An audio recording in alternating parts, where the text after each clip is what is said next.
स्वामित्व योजना, इसका उद्देश्य है हर ग्रामीण को उसके मकान का मालिकाना हक दिलाना।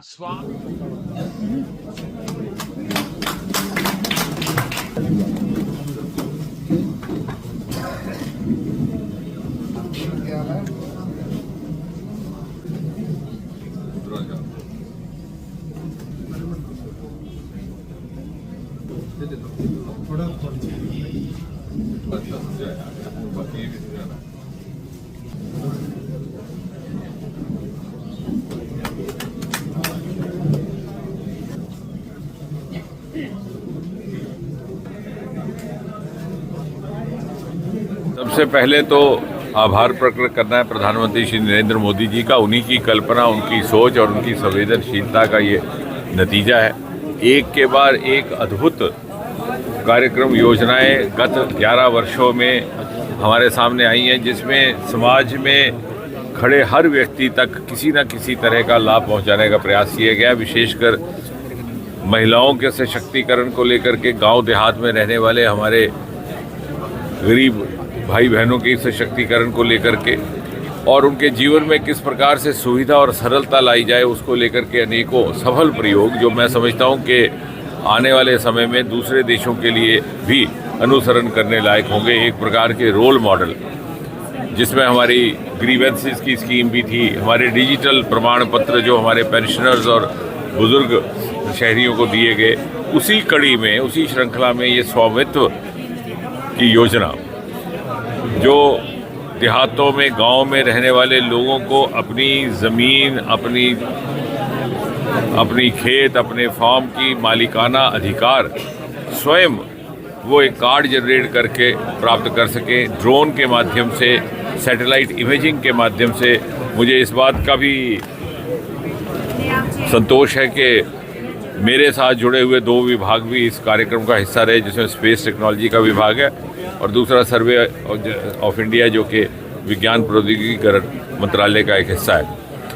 और क्या ये संक्षेप में ये कहा जा सकता है कि गांव देहात में रहने वाला एक आम व्यक्ति, एक आम किसान आज अपने भाग का स्वयं मालिक रहेगा। ना उसे किसी रेवेन्यू के विभाग के किसी अधिकारी के पास जाना की आवश्यकता रहेगी, ना पटवारी के पास।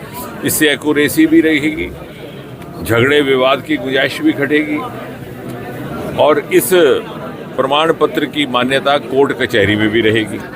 इसके अतिरिक्त इसको जोड़ दिया गया है, ये आपके लिए एक दस्तावेज़ का काम करेगा। जब आपने कहीं से कोई लोन लेना है, कोई और प्रॉपर्टी के लिए आपको कुछ और सहयोग सरकार की ओर से चाहिए, बैंक की तरफ से चाहिए, तो ये उसमें भी काम आ सकता है।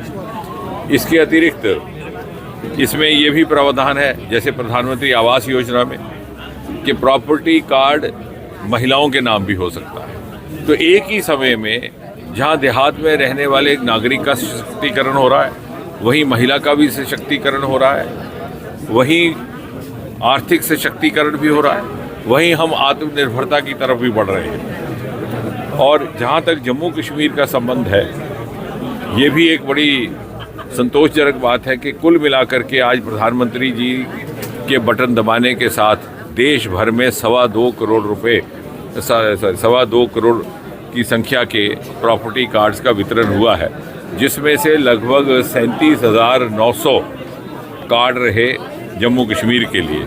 और बधाई के पात्र है कठुआ का प्रशासन, यहाँ के डीएम, उनके सारे सहयोगी। जम्मू कश्मीर की कुल संख्या के प्रॉपर्टी कार्ड्स में से कठुआ की संख्या लगभग 20 से 25% है। अर्थात कठुआ ज़िला में जम्मू कश्मीर के 37,900 कार्डों में से 8,000 कार्ड वितरित किए जा रहे हैं, जिनके 5,000 तो अभी फौरी तौर पर हो चुके हैं और 3,000 की प्रक्रिया जारी है। तो इसलिए भी जैसे और बहुत सारे क्षेत्रों में कठुआ दूसरे ज़िलों की तुलना में आगे रहा है प्रगति में, आज भी उसने एक अपना स्थान प्राप्त किया है। और आपके माध्यम से ये भी एक सूचना कर दें कि अगले कुछ ही दिन में हमारे 2 बड़े पुल हैं यहाँ पर, जिनका लोकार्पण किया जाएगा। नूरा का पुल, जुथाना का पुल, जो 10-10 वर्षों से रुके पड़े थे, जिसकी मांग भी थी और लोगों को बड़ी असुविधा हो रही थी यातायात की। इसके अतिरिक्त होम्योपैथी कॉलेज का पहला सेशन प्रारंभ हो रहा है और तीसरा ये कि हमारी जो इंडस्ट्रियल बायोटेक पार्क है, जो उत्तर भारत की प्रथम और जम्मू कश्मीर की भी सर्वप्रथम, उसको हम पब्लिक प्राइवेट पार्टिसिपेशन के तहत आगे बढ़ाने की योजना बनाई गई है। क्योंकि सारे कामों के लिए यदि आप सरकार पर निर्भर करें तो सुचारू रूप से पर्याप्त परिणाम प्राप्त नहीं होते।